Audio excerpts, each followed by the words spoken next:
60 की दिहाई sir, general Ayub Khan के दौर में मेरा ख़्याल ये दस्तूर जो लिखा जा रहा, जनरल अयूब ख़ान के दौर में बड़ा जुल्म जो है वो उन्होंने सहा और फ्रंट पे आके अवाम की आवाज़ बने। उस वक़्त मंजूर कादर साहब जो उस वक्त दस्तूर लिख रहे थे, उस दस्तूर के मुकाबले में जालिब साहब ने अपना दस्तूर अवाम में फेंक दिया। हबीब जालिब 100-200 हबीब जालिब होने चाहिए।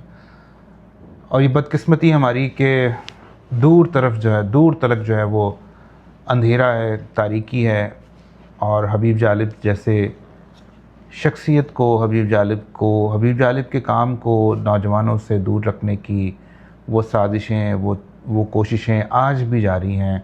और वो लोग जो लोग जालिब साहब साहब की शायरी को अपने लिए गाली समझते हैं, वो नाराज़ रहते हैं हमेशा से उनकी दौर में भी ज़िंदगी में रहें। और वो लोग भी, उनमें वो लोग भी हैं जो जालिब साहब के हमअसर थे, यानी कि शायर हज़रात जो हैं वो जालिब साहब को उनकी ज़िंदगी में भी बहुत ज़्यादा अज़ियतें पहुंचाते रहे हैं।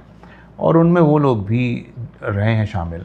तो वो ये बस वो वक्ती तौर पे जो होता है ना कि वो किसी शाह के वफ़ादार बन के, शाह से ज़्यादा शाह के वफ़ादार बन के वो उनसे कुछ अपनी वक्ती जो है वो लेने के लिए, फ़ायदे लेने के लिए, तो वो इस तरह से चीज़ों को खुश करते हैं। और वो कहते हैं कि देखें जी वहाँ फ़लाँ बंदे ने